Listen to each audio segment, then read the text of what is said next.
Maaga nga po pala ako gumising mga kananay sa mga oras na to at kahit nga po maulan-ulan ay eto, todo laba pa rin ako. Maglalaba pa rin ako mga kananays kahit na bumabagyo or umuulan. Naiipon na po kasi ang aming mga damit na marurumi mga kananays kaya kailangan ko na naman po ulit maglaba. Kaya eto mga kananays, pinipili ko na nga ang aking iba-washing ngayong umaga. Kung napapansin nyo mga kananays, bali di color nga po ang aking ilalaba ngayon dahil nga po since Monday till now is wala pa rin pong pasok ang aking mga Kaya anak. Finally mga kananays, hindi po ako maglalaban ng mga puting damit Kaya nila. ito muna ang aking lalaban mga kananays, mga pambahay. At tignan nyo naman ang panahon mga kananays ay makulimlim pa rin ngayong umaga at umaambon pa. Pero kahit umaambon or bumabagyo mga kananays ay todo laba pa rin ako. At dahil nga po wala na po akong may susuot na panty.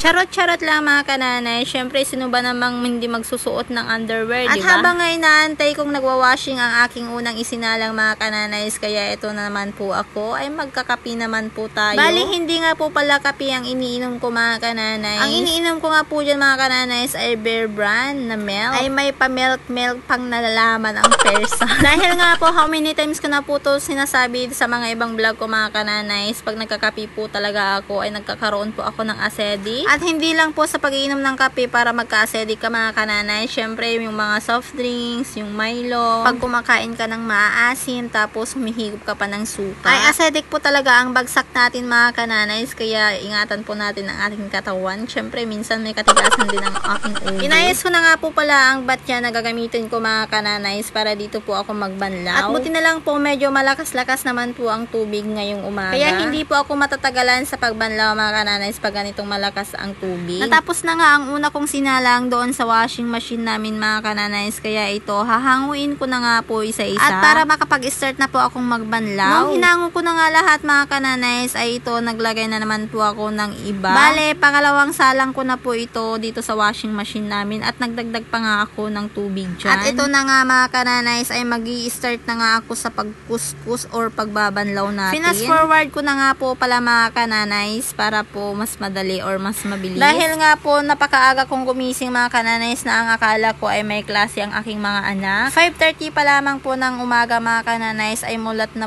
ang aking mga mata. Ganun po kasi ako mga kananays, at tuwing may pasok ang aking mga anak ay maaga po talaga ako gumigising. At kung alam ko naman po na wala po silang klase mga kananays ay oras po ng gising ko ay 7, lalo pag naglalaba na po ako. Or kung maglalaba po ako mga kananays, yun po talagang aking gising alas 7. Pag weekend naman po mga kananays, lalo na pag wala akong alam na gaano ang trabaho dito sa bahay, wala po kaming pupuntahan, ay gumigising po ako ay tanghali na. At tignan nyo naman po itong pangalawang banlaw ko mga kananays ay napakalinaw po ang kanyang tubig, kaya okay Natapos na naman po yung pangalawang salang ko sa washing machine mga kananays, kaya eto hinahango ko na naman po isa-isa. Buti na lang may washing machine kami mga kananays, ay paano pag wala na, grabe. Todo kuskus at pagbabrush na nga ang aking gagawin mga kananays kung wala kaming washing. Pero sanay naman na po ako doon na maglaba at magkukuskus mga kananays kahit hindi nagwa-washing. Nabanlawan ko na nga po pala yung pangalawang salang ko doon sa washing namin mga kananays, ay hindi ko na nga lang po yun na videohan. Kaya ito yung unang binanlawan ko mga kananays, yun na nga po ang inuna kong ibinabad sa downy. At habang nga po inaantay kong mababad yung mga damit na isinalang ko sa downy mga kananays, ay